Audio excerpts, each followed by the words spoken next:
是一条福清白环蛇，又叫福清链蛇。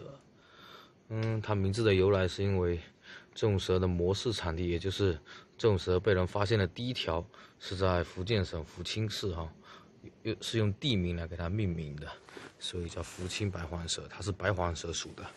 为什么叫白环蛇呢？可以看它身上是一黑一白的花纹跟我们听说的那种剧毒的银环蛇非常像。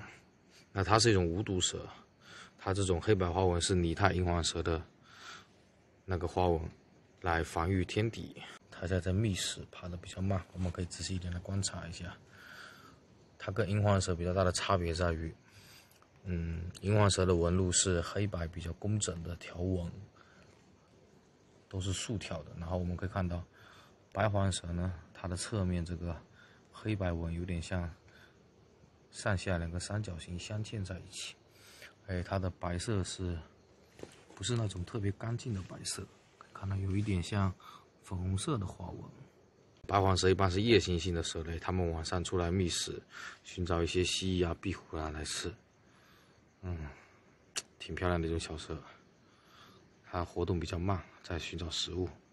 好，我们走吧，放它去吧。